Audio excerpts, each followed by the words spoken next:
Me and Marvin Gardens, Chapter 8 Plastic Treats and Putrid Annie. There was wailing. There had always been wailing. Before the field was flattened, it was a mourning dove and a screech owl and a fox sometimes. Now it was an animal I didn't understand. My alarm on school days usually didn't go off until 6:25, but I couldn't sleep past 5:30 on Tuesday morning because the animal wailed all night. I got up and walked out toward the creek with two plastic shopping bags and an empty milk jug in my hand. The minute the animal saw me, it started running toward me like it was my pet. I ran toward it, too, because I didn't want Mom or Dad to see us out their bedroom window.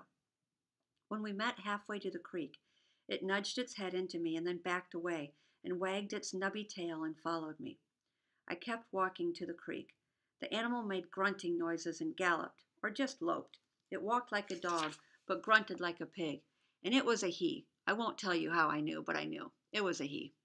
I said, "Thanks for finding my flashlight." He grunted. I said, "I really appreciate it."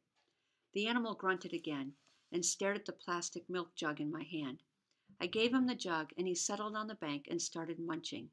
He had a grin on his face, and his tail nub kept wagging. He seemed to like hard plastic more than the bags. This was the first time I'd seen him in decent light. He seemed confused. All his parts were mixed up.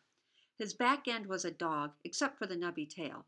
His front end was porcine, which was a fancy name for pig-like. His hooves were weird because he had toes. His face was pointy on top, but he had an underbite like a hog. His nose was like someone stuck a dog's nose on the end of a tapir's snout. He didn't have whiskers, not even little ones. His hair was probably under all that slimy algae. Or maybe he was just made of slime. I couldn't tell. Either way, I wanted us to be friends. The first step of being friends: stop calling your new friend the animal. "What's your name?" I asked.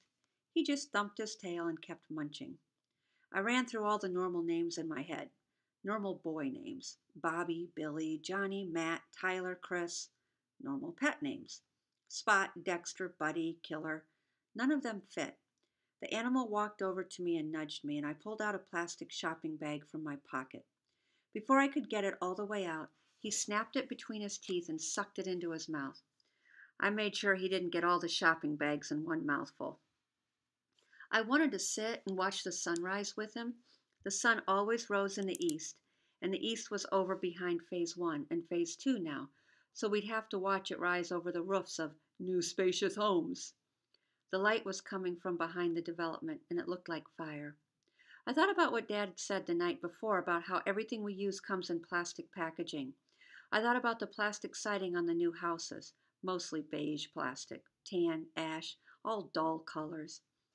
I thought about Monopoly, and I looked out to Phase 1 and Phase 2, and I pictured Dad holding out his hand every time I landed on Marvin Gardens, where he'd built his big red plastic hotel. "Marvin," I said. The animal kept sucking on the plastic.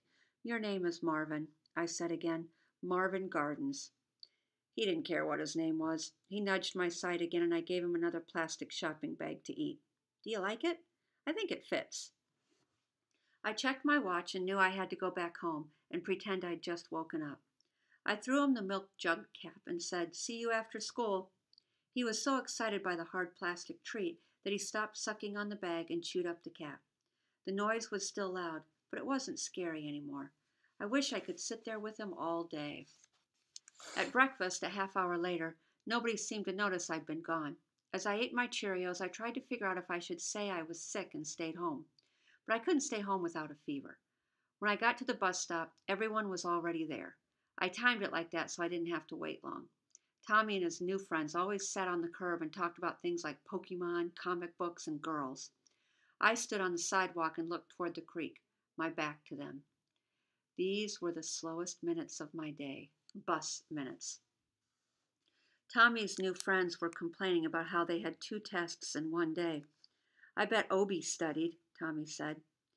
I could feel them all looking at me, but I didn't turn around. "He's such a good boy," Tommy said, the way you say it to a dog when the dog did something right. "Such a good boy." His friends laughed. I kept my back to them. The other kids at the bus stop just stood there, waiting. None of them knew that I'd just discovered a brand new species of animal. The bus rounded the corner from Gilbrand Road, and we all got on it. Tommy and his friends went first and walked toward the back. I sat in seat 12 because it was my seat. We had seating assignments on the bus. 6 months ago, Tommy switched to sit with his new friend Mike, and the bus driver told him that it was the only switch he'd get. In the switch, I got to sit next to Annie Bell, who the boys called Putrid Annie because she threw up in school once. Annie was in the 5th grade and moved here from Portland, Oregon right before winter break. She lived in Phase 1. I liked her because she was the one kid on the bus who wasn't trying to prove something to anyone. She said the boys who called her Putrid Annie were just dumb and weak because they couldn't think for themselves. That was probably true. The only thing I really knew about Mike, Tommy's new best friend, was that he'd accidentally shot his younger brother in the foot with a BB gun when he was little. His brother still had the BB in his foot. I'd seen it. Other than that, Mike didn't seem to have much of a personality. He didn't have hobbies. He didn't get good grades. He didn't care about much. Annie cared about pretty much everything. She loved 2 things especially, rocks and weather. She wanted to be a geologist or a meteorologist.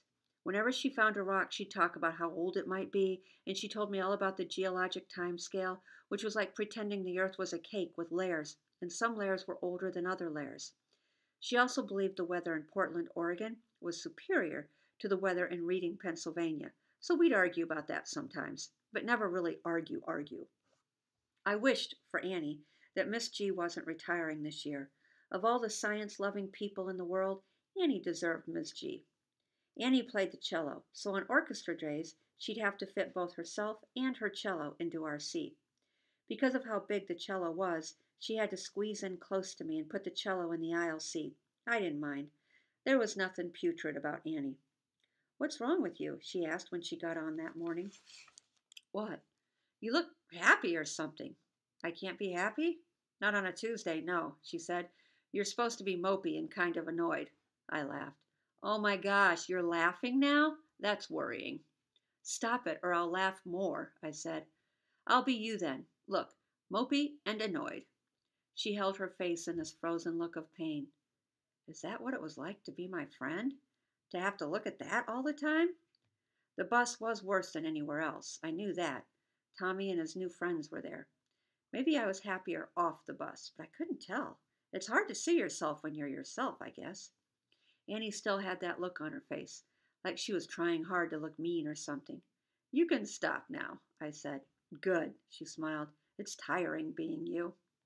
I reached into my pocket and found the tiny rock I'd picked up at the creek. I gave it to her. "Ooh, quartzite," she said. "Good job, Rockhound." I smiled. That day was the slowest school day I ever experienced. Tuesday's Earth Month fact. 14 billion pounds of garbage is dumped into the ocean every year, and most of it is plastic. Remember to recycle when you can.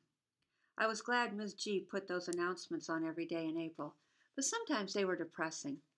I collected trash from my creek every day. Who was collecting 14 billion pounds of garbage from the ocean every year? It was enough to make me cry, so I stopped thinking about it. All I could really think about the whole day was Marvin. What he was, where he came from, what he looked like. I didn't get any nosebleeds, which was nice, and Ms. G started a new environmental unit about the different types of pollution.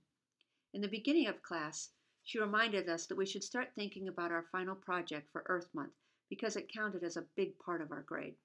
The final project was a contest, like a science fair, but just in our classroom.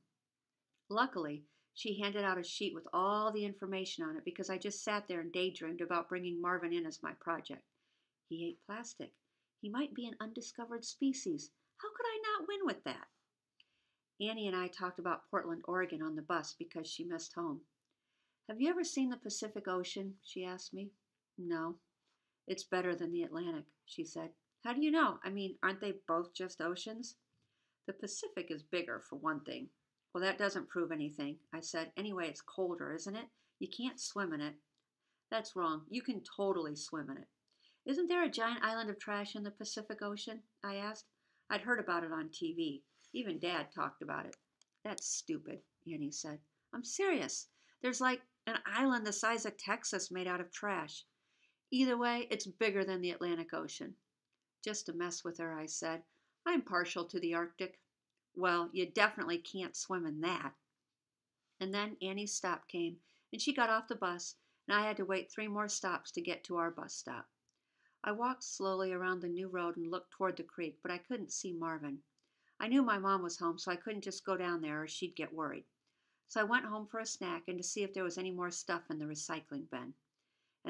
But then Mom was waiting at the kitchen table with that look on her face like I was in trouble. It turned out my jerk-faced, mustached math teacher had written her a letter about how I hadn't been doing my homework. I was almost failing his class. I'd never failed anything in my whole life.